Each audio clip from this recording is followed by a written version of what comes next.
साहेब, मंचावर उपस्थित ज्यांनी आत्ताच आपल्याला मार्गदर्शन केलं ते आपले अत्यंत लोकप्रिय आणि गुणी कलावंत, परंतु त्यापेक्षाही महत्त्वाचं अत्यंत मोठ्या मताने निर्वाचित झालेले शिरूर लोकसभा मतदारसंघाचे खासदार आणि आपल्या राष्ट्रवादी काँग्रेस पक्षाचे लोकसभेतले उपनेते आदरणीय डॉक्टर अमोल कोल्हे साहेब, मंचावर उपस्थित आदरणीय श्रीयुत आपल्या सगळ्यांचेच आवडते सर कराळे सर, खरं तर बरेच मान्यवर आहेत, मी सगळ्यांचे नाव घेऊन वेळ घेणार नाही कारण जयंतरावांचं म्हणणं आहे की पाऊस इथं पडतोय आणि पुन्हा बदनापूरची सभा आहे। आपल्या सर्वांचे आवडते सहकारी बबलू चौधरी, मंचावर उपस्थित लहानेताई असतील, अफरोज असेल, भाऊसाहेब असतील, पल्लवीताई तायडे असतील, कैलास जिगे, पैठणे, धनंजय देशमुख, वाळके, नंदुभाऊ मुळे, फिरोजभाई, मतीनभाई पडुळे आणि उपस्थित सगळे बदनापूरचे वडीलधारी मंडळी आणि तरुण मित्रांनो, या शिवस्वराज्य यात्रेसाठी आपण एकत्र आलेलो आहोत आणि आपण बऱ्याच वेळपासून आलेला। सगळ्यांनी सांगितलं की शिवस्वराज्य यात्रा कशासाठी, तर आपल्याला छत्रपती शिवाजी महाराजांचं जे स्वराज्य आहे ते त्यांच्या विचारातून चालत होतं, म्हणून ते सुराज्य पण होतं, सुराज्य, चांगलं राज्य। कारण त्यांच्या राजवटीतले दाखले आपण आजही देतो। आपण म्हणतो की ते रयतेचं राज्य आहे, आपण म्हणतो शिवछत्रपतींचं राज्य म्हणजे न्यायाचं राज्य आहे, 18 पगड 12 बलुतेदार सर्व जातींना सन्मान देणारं राज्य आहे आणि त्यामुळे त्या पद्धतीचं त्या विचाराचं राज्य आपल्याला आणणं ही आपल्या सगळ्यांची आवश्यकता आहे। आजचं राज्य मित्रांनो तसं नाहीये, लोकशाही आहे परंतु लोकशाहीमध्ये हुकुमशाही दिसते। आज आपण पाहतोय की सत्तेचा दुरुपयोग करून हुकुमशाही पद्धतीनं कसे पक्ष फोडण्याचं काम करतात, कसे मोठ्या पद्धतीनं सूड उगवण्याचं काम करतात आणि त्यामुळं लोकशाही कागदावर दिसते पण या राजवटीमध्ये हुकुमशाही आहे। जातीपातीत भांडण लावण्याचं काम मोठ्या पद्धतीनं केलं जातं। आता काही वेळेस तर कारण नसताना फक्त जवळ विधानसभा आलेल्या आहेत म्हणून त्या ठिकाणी आपण बघितलं की रामपुरी महाराजांच्या माध्यमातून एक जाणीवपूर्वक अशा गोष्टी की ज्या बोलण्याचं काही कारणच नाही, प्रेषित मोहम्मद बद्दल काही अपशब्द काढण्याचं काम केलं आणि ज्याच्यामुळे मुद्दाम गरज नसताना समाजामध्ये दुही निर्माण करण्याचं काम करायचं आणि पुन्हा मुख्यमंत्री सारख्या व्यक्तीनं पाठराखण सुद्धा करायची, हे नक्कीच लोकशाहीमध्ये निषेधार्ह आहे। आणि म्हणून अशा पद्धतीच्या काही बाबी मुद्दाम केल्या जात आहेत, या सगळ्या गोष्टींकडे आपण लक्ष दिलं पाहिजे। आणि म्हणून मी सांगेल की मित्रांनो, आपल्याला या ठिकाणी सर्व धर्म समभावाचं आणि एक आपल्याला विकासाचं राजकारण करणारं राज्य या ठिकाणी आणणं ही काळाची गरज आणि त्यासाठी ही शिवस्वराज्य यात्रा आहे। मी अधिक बोलून वेळ घेणार नाही मित्रांनो, खास करून मला एवढंच सांगायचं की आपल्या पक्षाची ताकद काय आहे, तर आपल्या पक्षाची ताकद म्हणजे सगळ्यात पहिलं नाव म्हणजे आपलं ऊर्जा क्षेत्र आहे आदरणीय शरदचंद्र पवार साहेब आणि त्याला जोडून आहे आपले सगळे निष्ठावंत कार्यकर्ते, ही खरी आपल्या पक्षाची ताकद। आणि या ताकदीला घेऊन उद्याचं विधानसभेच्या निवडणुकीत आपल्याला यश मिळवून दाखवायचं। काल महाविकास आघाडीची बैठक झाली, एक मेळावा झाला आणि त्याच्यामध्ये असा निर्णय झाला की हातात म्हणजे पंजा हातात मशाल घेऊन तुतारी वाजवायची आहे, म्हणजे महाविकास आघाडीला सरकार आणायचं। मित्रांनो, आपल्या सगळ्यांना मला सांगितलं पाहिजे की हे सगळं करण्यासाठी आपल्या सगळ्यांमध्ये एकी पाहिजे। तीन पद्धतीचा विचार असतात, तीन प्रकारचे लोक असतात समाजामध्ये। पहिला प्रकार विचारांवर श्रद्धा ठेवून काम करणारे लोक, हा पहिला प्रकार।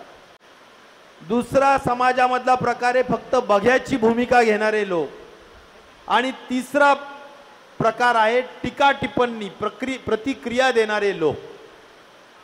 मला म्हणायचं, बदनापूर मतदारसंघ असो नाहीतर राज्य असो, आता दुसरा आणि तिसऱ्या प्रकारचे लोक आपल्यातून निघून गेलेले, म्हणजे बघे आणि टीका टिप्पणी करणारे प्रतिक्रिया देणारे लोक निघून गेलेले आहेत। आता जे राहिले तुम्ही सगळे लोक ते फक्त विचारावर श्रद्धा ठेवून निष्ठेने काम करणारे लोक राहिलेले आहेत, आणि त्याचा आम्हाला सार्थ अभिमान। म्हणून माझं आपल्याला एवढंच नम्रपणे सूचना आहे की मित्रांनो, हे सरकार MBBS सरकार आहे। या सरकारने M म्हणजे महागाई वाढवली, B म्हणजे मोठ्या पद्धतीने बेरोजगारी वाढवली, 17 मोठे प्रकल्प आपल्या राज्यातून गुजरातकडे गेले। तिसरं B म्हणजे भयंकर भ्रष्टाचारी सरकार आहे, आणि त्यामुळं हे सरकार आपल्याला उलथून टाकणं ही काळाची गरज। या सगळ्यांसाठी मला एक सांगायचं की तुमची काळजी या सरकारला आहे का हे साध्या साध्या उदाहरणावरून लक्षात येईल। पहिलं उदाहरण, आपण 2 वर्षापासून अनुदानाची वाट पाहतोय, बरोबर का नाही? अनुदान पण 2 वर्ष झाले, VK नंबर झाला, EKYC झाली, पण अजूनही अनुदान 30-40% लोकांना आलं नाही, बरोबर आहे का? अनुदान आलेलं नाही, विम्याचे पैसे येत नाहीत, प्रधानमंत्री किसान योजनेचे पैसे 6 महिने झाले अजून आलेले नाहीत का? बदनापूरचे आलेत का? आणि त्यानंतर आता जे काही ओरड आम्ही सगळ्यांनी केली की कापसाला 10,000 रुपये भाव देण्याचं तुम्ही मान्य केलं होतं, सोयाबीनला 6,000 रुपयाचं मान्य केलं होतं, आता तुम्ही ते पैसे द्या। त्यांनी सांगितलं की आम्ही 5,000 रुपये हेक्टरी देऊ, आणि ते कुणाला द्यायचं मान्य केलं? ज्यांचं खऱ्या अर्थाने आपण ज्याला म्हणतो ना की 7 बारे, या 7 बाऱ्याच्या अनुषंगाने ज्यांनी नोंदणी केलेली असेल त्यांना फक्त दिलं जाणार। आणि त्यामुळं आज पीक पाणी ज्यांची झालेली आहे त्यांच्या हद्दीपर्यंत देऊ अशा पद्धतीचा निर्णय झाला, पण दुर्दैवाने ते पण दिल्या जात नाही। म्हणून पीक पाणीचे पैसे बाकी आहेत आणि आपले सगळ्या गोष्टी बाकी आहेत। आज अनेकांनी सांगितल्याप्रमाणे फक्त मतांवर डोळे ठेवून अशा पद्धतीच्या काही फसव्या योजना घोषणा करण्याचं काम चाललंय, आणि त्यामुळे आपण कुठल्याही घोषणेला बळी पडायचं नाही।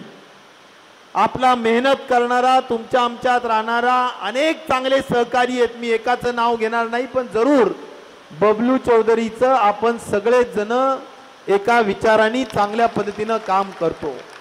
मला एक सांगायचं आहे की आपण सगळ्यांनी बूथ कमिट्या ह्या निष्ठेने काम केल्या पाहिजेत।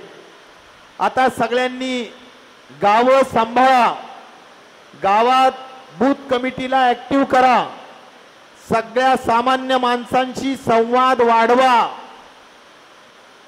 वर्तणूक सुधरा गावागावातली, आणि कुठल्याही परिस्थितीत आता विकासाचे काही काम आपण मागायचे नाही, जरा महिना 2 महिने थांबायचं, कळ काढायची, पण नंतर महाविकास आघाडीचं सत्ता येणार म्हणजे येणार, आणि ते आल्यानंतर मी तुम्हाला सांगतो, जबाबदारी घेतो बदनापूर विधानसभा मतदारसंघाची, की आपल्याला प्रचंड मोठा विकास आम्ही केल्याशिवाय गावागावातला राहणार नाही, हा विश्वास आम्ही तुम्हाला देतो। आणि त्यामुळं अभी नहीं तो कभी नहीं, अभी नहीं तो कभी नहीं, या जिद्दीनं चिकाटीनं तुम्ही सगळ्यांनी लढवय्या बाणेनी लढलं पाहिजे आणि निकारीची लढाई केली पाहिजे।